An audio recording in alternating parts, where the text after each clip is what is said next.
Alternative Dig Talk. Real issues, real talk. Hi Rogers, can I ask you something? Shoot. What does corruption mean? Well, summarily, corruption is abuse of public power for personal gain.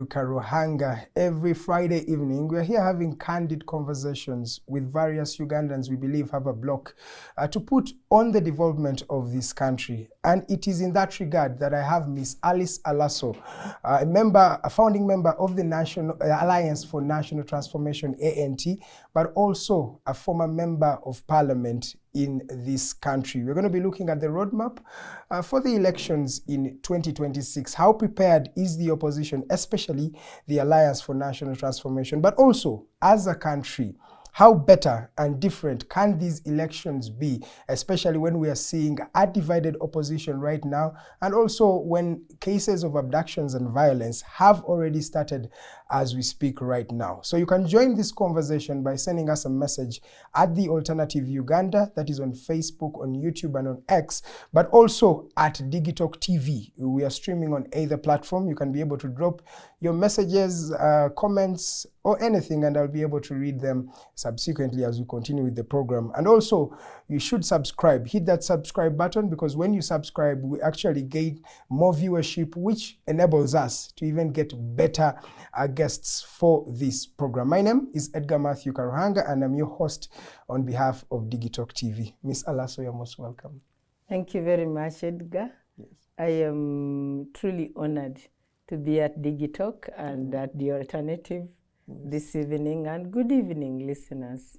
Thank you. It's our pleasure to have you. Thank you. You're a very important person in this country. I'll start off with the Alliance for National Transformation. Yes. How are you, and how prepared are you especially for politics in 2026? Well, at the Alliance for National Transformation, we have an outlook which is long-term but also short-term. The key thing is that we are a registered political party, and we exist to engage in all the political processes that happen now and that will happen later in this country. And so concerning the ongoing processes, we're following a roadmap which we put together some time back, and it has to do with at this level, candidate identification. So we've already sent out our call to our members and asking them to send us their submissions, candidates, aspirants at the lower levels and coming upwards. And I'm happy that already we have feedback. This process is going to continue for us up to 30th June. It might spill over. From experience, it will spill over to July. But we intend that in July, then we'll be able to do what we call harmonization. Okay. We know that party primaries really tear political parties apart. They are so bad, and if they're not well managed, that can be very, very divisive and destructive to the party. So we took a decision that at this level of the party's growth, we are not very old, we are not very strong. So, but at this level, the best we can do is to do harmonization. And it's not the first time we do it. We did it some time back in the 2021 general election. Basically, we set up teams and committees. And those committees meet aspirants at different levels. In the event that a list is presented to us, which list has more than 2 for a particular slot, then we call the 2 and we discuss with them. And oftentimes we know that there could be another slot at the same level or even higher or lower, which is not populated. We've not put in a candidate. And so it is helpful for us when we sit with these 2 to tell them what we're looking for is really an opportunity to serve. Yes. So can you serve? If you can't be LC5 chairperson, can you serve as LC5 councillor? Can you serve as LC3? So those are the things we'll be doing from the end of June to, July there, really harmonizing. And if more and more continue to coming, then probably up to August. And then we head for nomination in September. So that's our short-term outlook. Okay. Of course, we plan that we will field as many candidates as will express interest at all levels, and also up to the presidential level. We're looking at that. That's a beautiful roadmap. But let's first track back. In 2021, you lost an election. I think you had around 40,000 or more votes there. 69,000. Yes, 69,000, in fact. When you finish that election, you promised that you're going to go grassroots mobilization and building the structures. Yes. How has that been for the last 5 years? Are there fruits that we can see? Yes, so immediately after that election, you know, remember that election was coming just after registration. Yes. I think we got registered in May 20s, no, 2019. Yeah, 2019, something I like think, that, yes. And so 2 years, then we are heading for a general election. Yes. And so we were not very prepared. Actually, there were also no structures at that time. And then the party was not even known. At least now many Ugandans have heard about the ANT. Yes. And so we immediately said that we will go back there and cause meetings. So we did a whole round of the country, one round, meeting all those who had contested on the ANT ticket, appreciating their challenges, even getting to know why they chose the ANT, because we hadn't met them. Yes. And they were very interesting insights. And then also, you know, agreeing with them how best we could manage the subsequent processes. And we finished that, which was very helpful, very informative to the party. Thereafter, the process of going around the country started to sell the party. We needed to tell Ugandans, because most political parties I hear in Africa, I was reading some research work by some people, and they're saying that there are very few political parties in the continent that seek to go down to the people and get a buy-in from the communities. All they do is get a buy-in by one big individual in that community against whom the party will rest in that particular district or region or locality. And because of what ANT is, we thought we need another approach. And the approach should be, let's go and meet the community people. Let's tell them what we believe in. Because, we talk about values-based leadership. You need Ugandans to connect values-based leadership to the day-to-day challenges they are facing as a country. You need them to connect it to the future of this country. You need them to know that the only thing that has not been worked upon is developing a group of men and women of integrity and populating electoral spaces and leadership offices with them.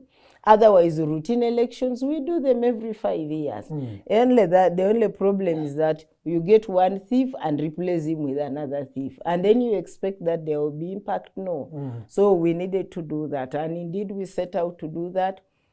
We've not been able to cover the whole country, and this election is upon us. Basically, not because of time. I think it's largely been because of resource challenges on our part.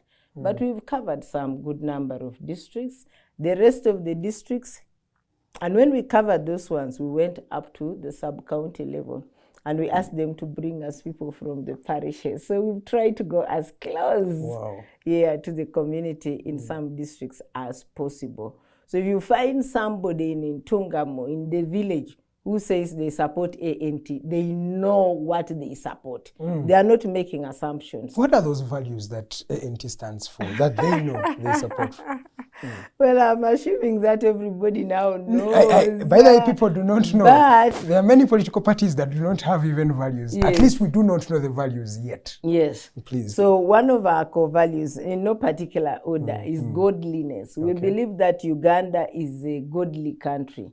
Very religious people, and we back them on that, because both Islam, mainly Islam and Christianity, They teach you about things of love one another, truthfulness, and so on and so forth.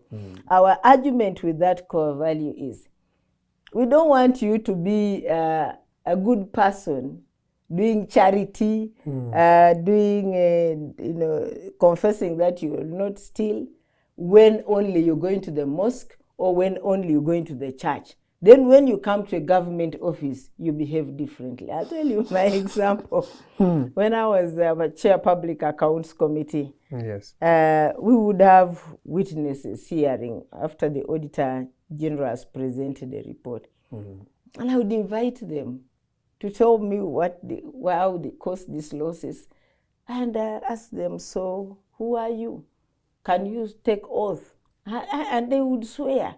Somebody says Abdallah so and so, they raise the Quran. I'm asking, and Abdallah, and he's accused of theft. Next you have Rose so and so. You are baptized and you are causing losses. How come? So our argument is these people should bring the real values they practice, bring them and employ them in the offices, in public offices. That's godliness. Then there is integrity. Really, the things you do in private, are they the things you can do publicly? If we entrust you with a coin, will you use it for the purpose? Can you commit that that is going to be the value that governs your behavior in public office? Equity, fairness, the things, let me tell you, the things that happen in this country. Yes. If we all espoused fairness, just fairness to each other, I don't think this country would be where it is. Okay. So fairness, and so on and so forth. I could go on. I think there are about 12 of them. I don't want to. Thank you. But we now have a picture. I'm still with Miss Alice Alaso, former Member of Parliament and founding member for the Alliance for National Transformation. We are looking at the roadmap for the Alliance for National Transformation, especially come into the 2026 general election. She has painted a picture for us. Miss Alaso, you entering an election, do you think you're going to win this election?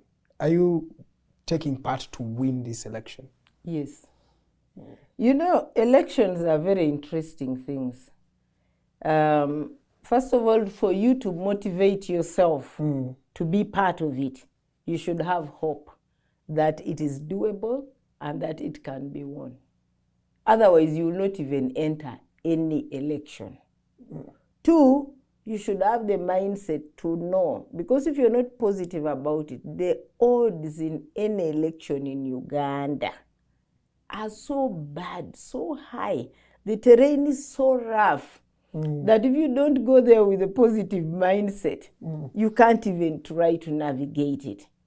But three, there are real possibilities. Who said the world is short of miracles? Who said, you know, things cannot happen? You can wake up one morning and find that Ugandans have all of a sudden realized the challenges this country is facing, and they are looking for credible men and women. And I can tell you at ANT, we are not short of those women and men. Women and men who have experience in leadership, men and women who have a good track record, men and women who have managed institutions. We have them at the ANT. So it's possible that we can go out there and Ugandans agree with us when we sell this manifesto to them and they say, this is what we've been looking for. And we it feels like you're wishing to do it's more of a wish, because let's look at the last election. In the many constituencies, you did not have even candidates who can even stand in those constituencies for member of parliament. At presidential election, in the 40 million plus Ugandans, you got only 69,000 in an election that was even marred with a lot of violence and such inconsistencies. So when I ask this question, aren't you just outrightly lying to Ugandans that you're going to compete, but rather you're rubber stamping an electoral process? No. You see, you cannot mobilize all your time, even risk your life to peddle a lie. You cannot do that. You can only market hope. Uganda is in such a state that the level of hopelessness and despair we could write of this nation. If this nation were a company, we would close it. We would close it. because it's so badly managed that you can hardly have hope. But we are here telling Ugandans, this beautiful country can be reset and it can start again. And here is the formula. We are part of the formula. Ugandans are part of the formula. The ideas we have are part of the formula. If we get a buy-in, there is nothing that stops us from resetting this nation. And so we are going out there like everybody with a product. You go to the market with a product. You're not selling air. You actually carry your product and say, this is my product. And I begin to convince them, and see, if they buy in, I will be the winner. So it's not that bad. It's not that empty. There is a reason why we are doing it. There is a reason. There's a country to protect. Actually, not to protect. There is a country to rescue.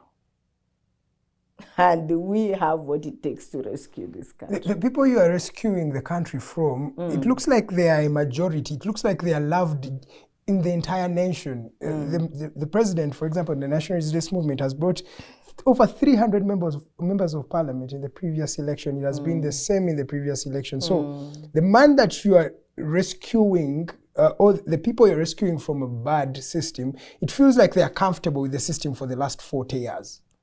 I am not very sure Ugandans are comfortable. You see, when you're dealing with this kind of situation, you need to appraise the factors around it.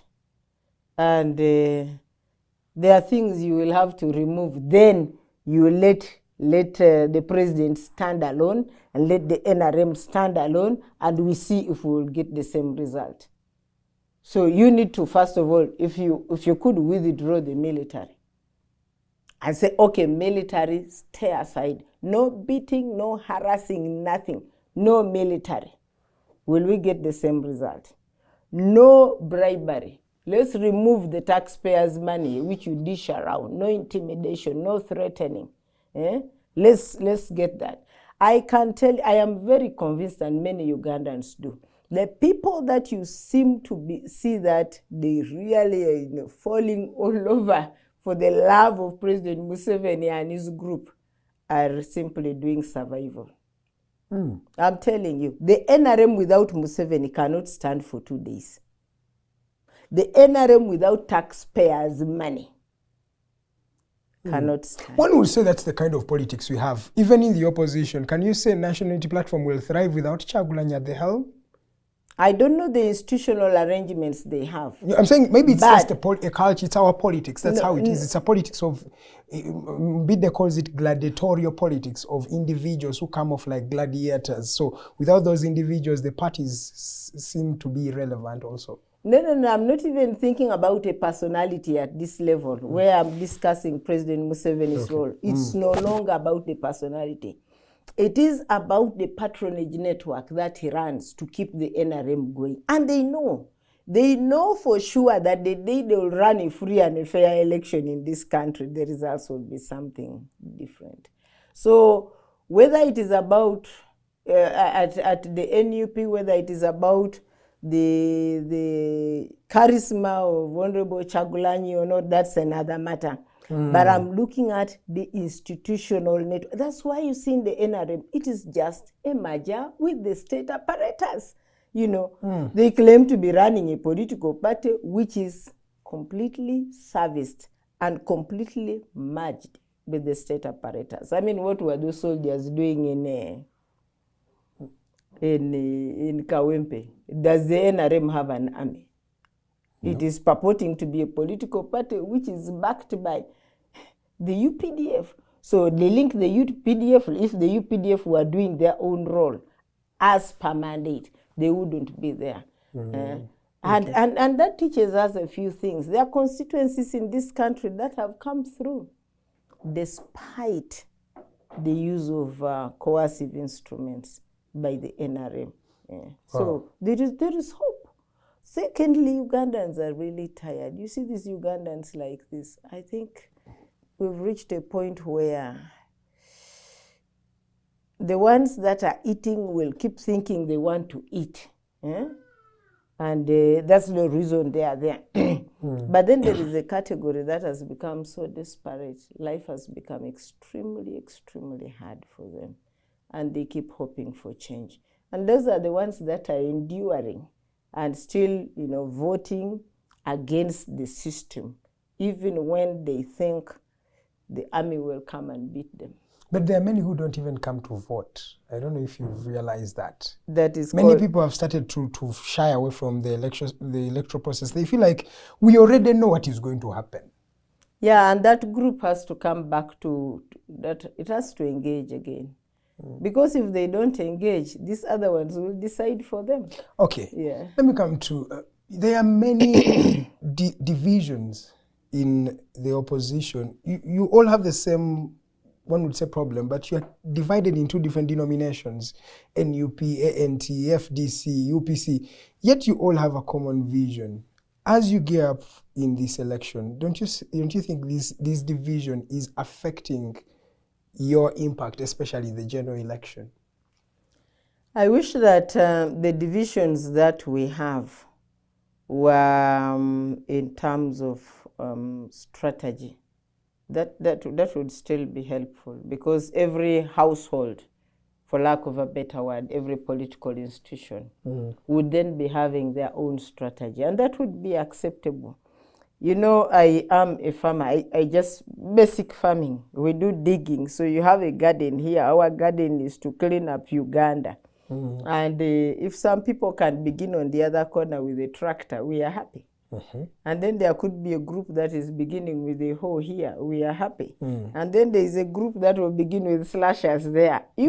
If we could maintain the key objective of cleaning up this country called Uganda, and recovering our country from the clutches of the NRM and President Museveni, I would have no problem.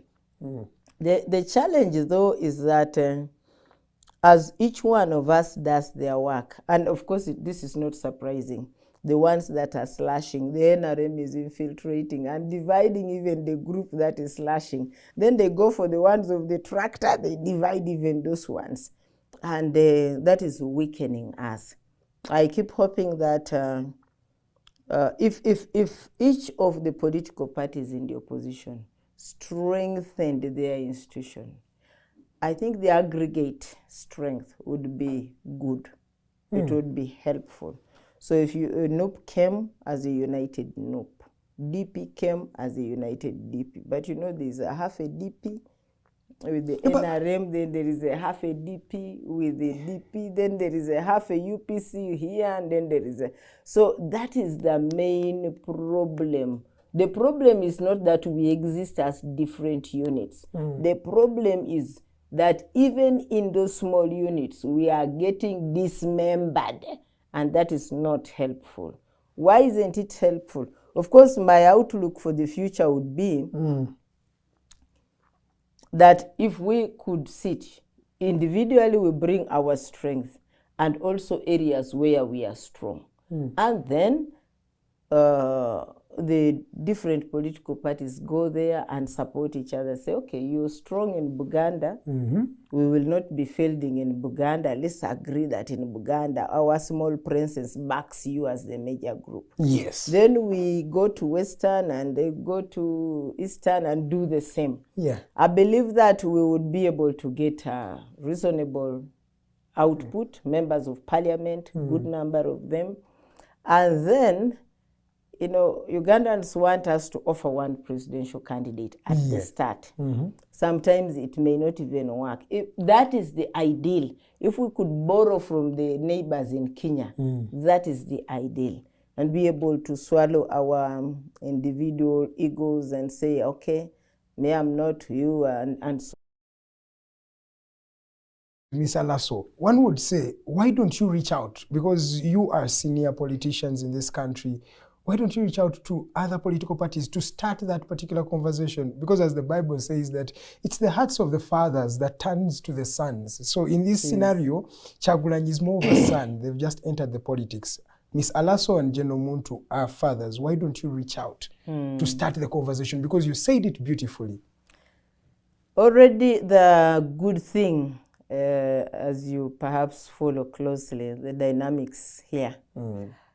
The Alliance for National Transformation is, I think, the only party, any other political party in Uganda except the NRM can comfortably sit with and chat. For us, we are okay. When NUP comes, we can sit with them. They actually supported you in the by-election that you participated in. Yes. And we've also supported this thing can them. work. Yes, even in Kawempe, we were with them. Exactly. So. And the PFF, we can comfortably talk with them. There are individuals in the Democratic Party and in the UPC. We are comfortable talking to them. So we have deliberately created, even by our own name, the Alliance. Yes. We've deliberately built rapport, and we are having an outlook. We are looking into the future and saying, should the need arise for us to have this kind of engagement, let nobody find it strange that they are sitting on the table for the first time with us.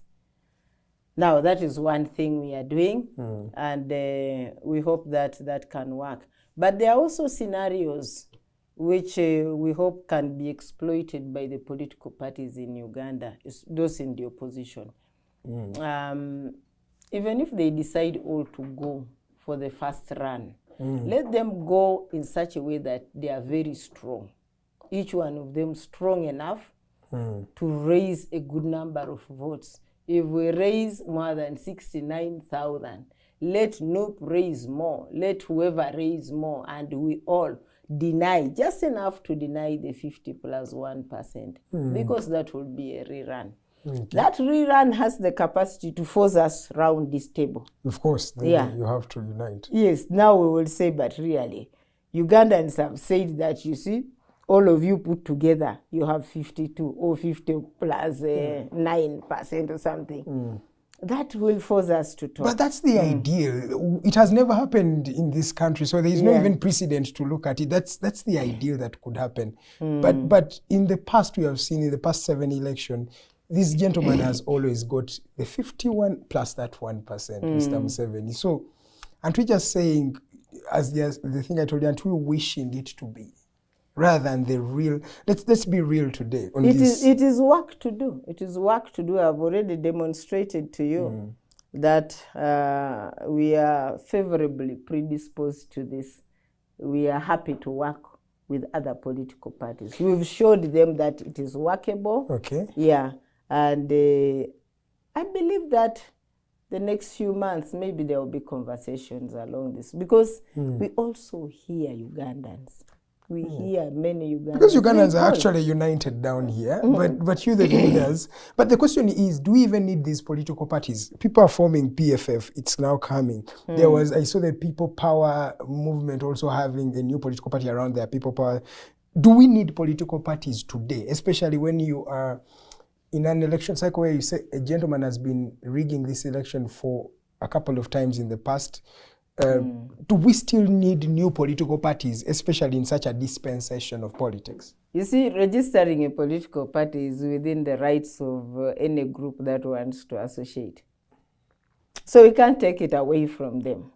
But what we can require, what we can desire that the political parties do would be that, one, they are authentic. Because there are so many that are called briefcase political parties. There are also others that are said to be sponsored by the establishment. I recall that in the 2005 referendum, the big political parties, the Democratic Party and the Uganda People's Congress, that had agitated so much for the return to multi-party democracy in Uganda. They had been to court, they had paid with their lives, they had been in prison, everything had been done to them. And so when finally the people in power said, now let's hold a referendum to check if Ugandans want to return to political pluralism, the DP and the UPC said, that's not the way to go. Just declare this thing. We've been at it and you are under pressure. And indeed they were under pressure from the international community as well. And So they stayed away. There was no other political party. Do you know what government did? The NRM created an action party to contest with them, to legitimize, is that a word? Yes, legitimize the process. Yes. So let nobody be under the illusion that if they don't participate, the NRM will be too embarrassed. They have all these briefcase parties. They also can create another But you can win, party. but how legitimate would it be? Like, for example, as we are But who celebrating... cares about legitimacy in this country? As we are celebrating World Press Freedom Day, the journalists were saying we are going to unite and not cover the 2026 election if nothing is changed. And the Electoral Commission spokesperson was like, okay, even if you don't cover the election, we'll continue. But we say, yes, even if a game, when you have 7 players in a stadium, a match can go on. But if you verse 7 members and you're 11, there is a call for legitimacy. One would say, you won't be legitimate at the end of the day. Yes, but at the end of the day, they will be there. That's the problem.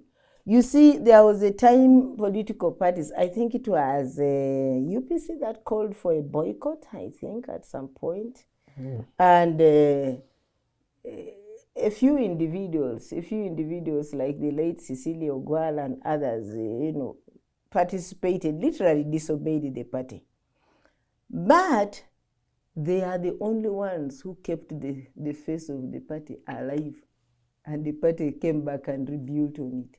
These guys have lost all sense of shame.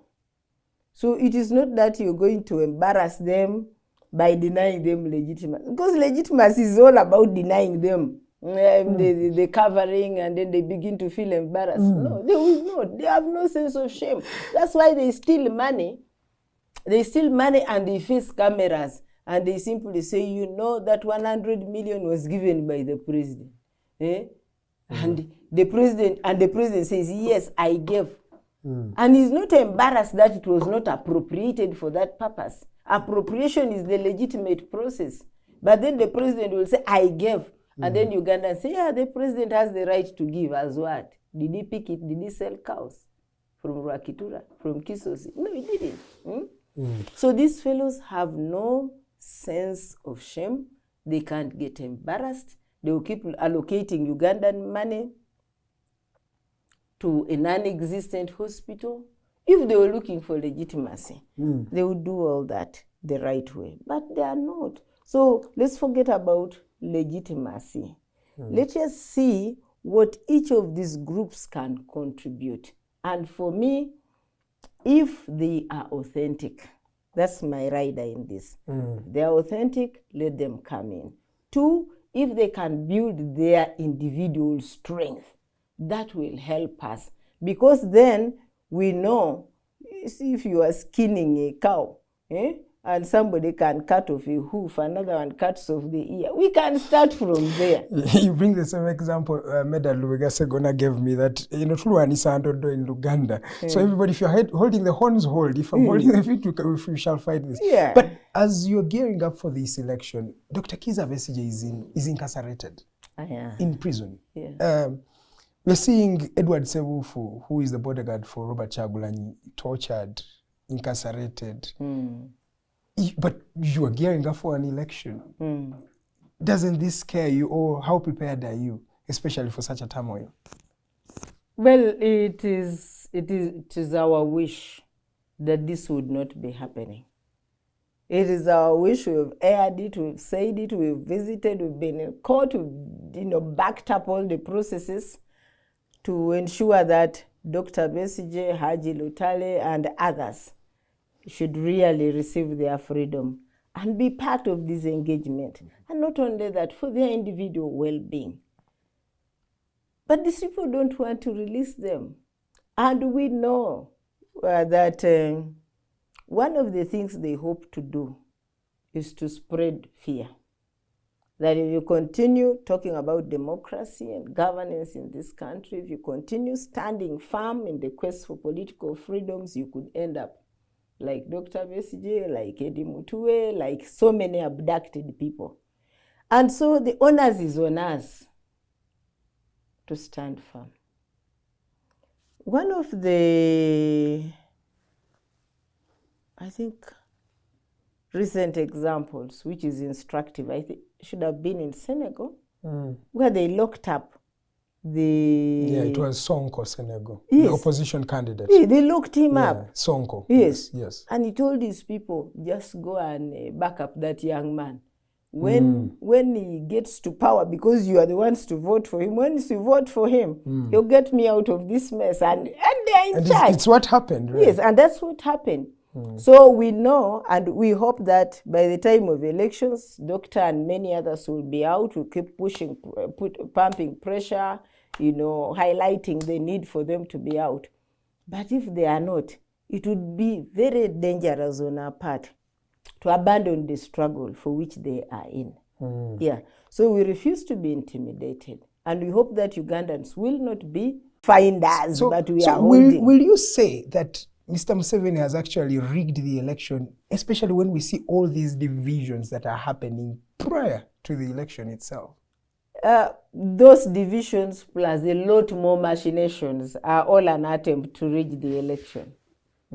Yeah, but as I said, it would be unhelpful if political parties gave up on this country. Because what other option do we have? It's only political parties that are registered to take power. Okay. It's only political parties who can sit on the table, not civil society, not NGOs, not churches, not anybody. It is only in the event that there is even need for a change today, unless we get a military coup running. But without a military coup, it's only political parties. And that's why we should encourage our political even parties. in their disabled state, even in their divisions, they have they are the vehicle you need. They are the only vehicle that can take you out of this mess. There is no other. I don't know any other in the laws of Uganda. I don't know any It's other. only a free and a fair election. Yeah, so first, let's have the political parties. Let's encourage them to work within their power to create some strength. And then thirdly, let's the political parties go in there.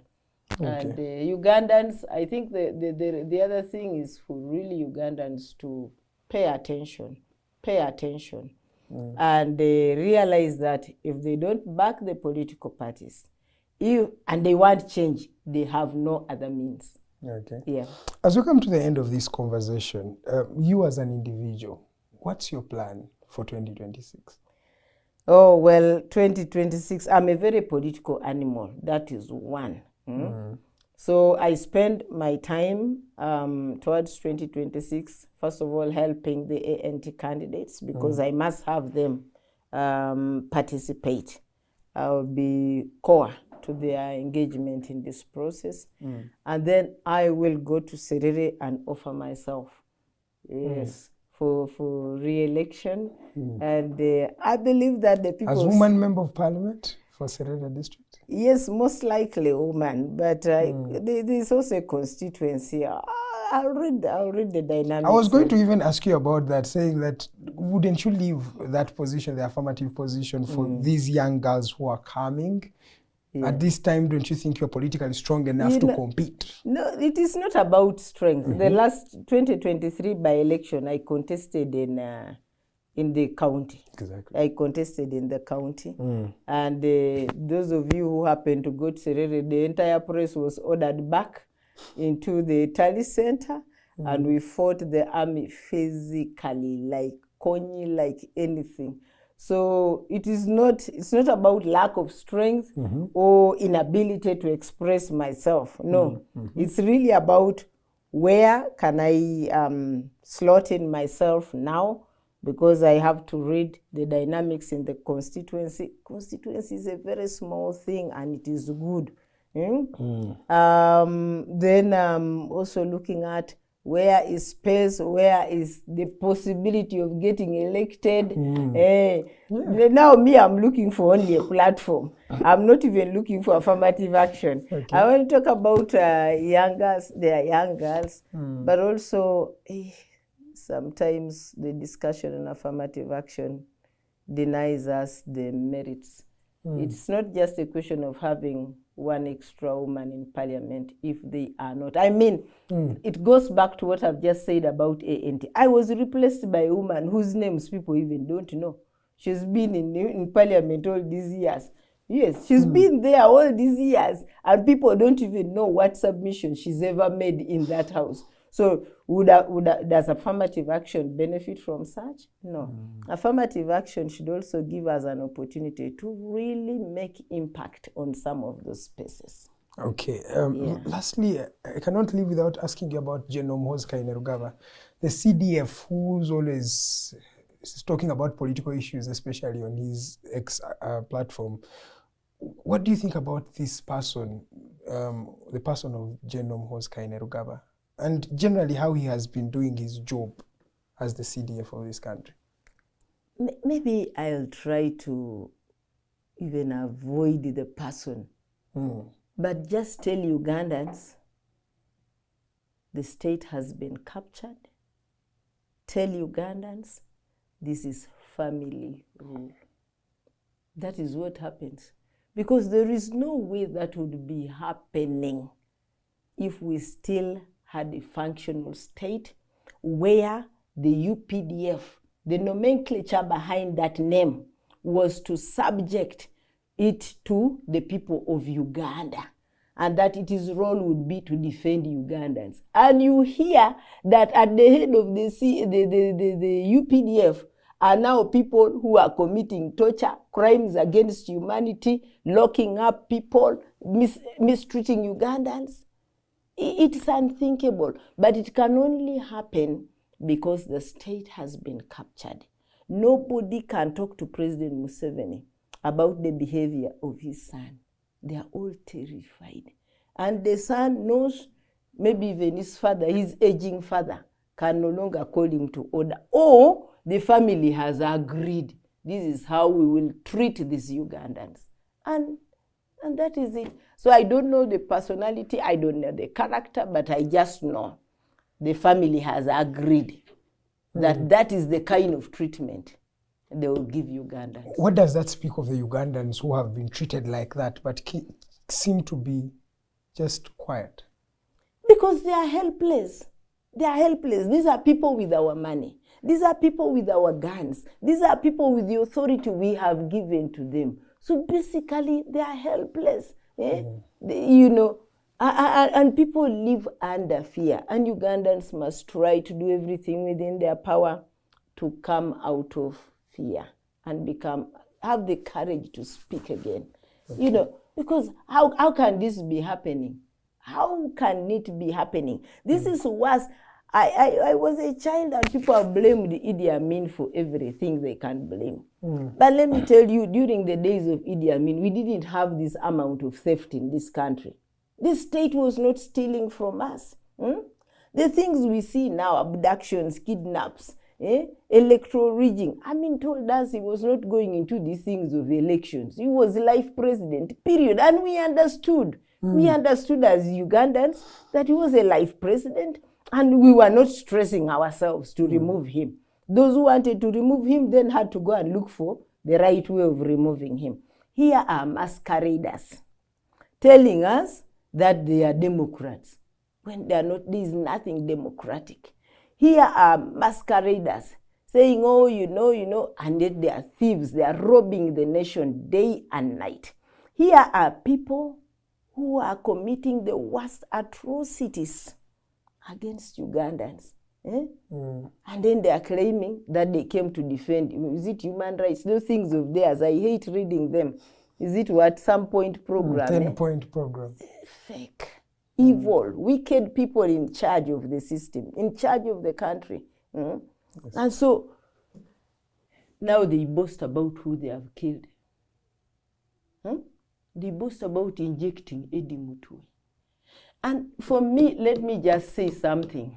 Please do. To the CDF of this country and to President Museveni, that what is happening in Uganda, you are endangering people. Now you're going to come for me because I'm saying you're endangering the Banyankole. You tweet in Runyankole, my children, my grandchildren are Banyankole. And people are beginning to say, the day we will come for Banyankole, you are causing problems for my grandchildren. Thank you so much. Miss Alice Alaso, it was a privilege having you on the show this evening. Thank you so much. I'm humbled. I learn a lot from you, and I think many Ugandans out there, and especially the girls, can paint a picture from you for what a better future can look like. Thank you so much for inspiring me. You're welcome. Thank you for inviting me. Okay. We'll see you again. Thank you so much to our viewer. Thank you for tuning in from the time we started up to now. If you've sent those messages and comments, thank you so much. Continue sharing this feed to as many people as you can. We are The Alternative Uganda, but also at Digitalk TV. That is on YouTube, Facebook, and X. My name is Edgar Mathew Karuhanga. We shall see you again. Same time, same station. This is Digitalk TV. We shall see you again. Bye-bye.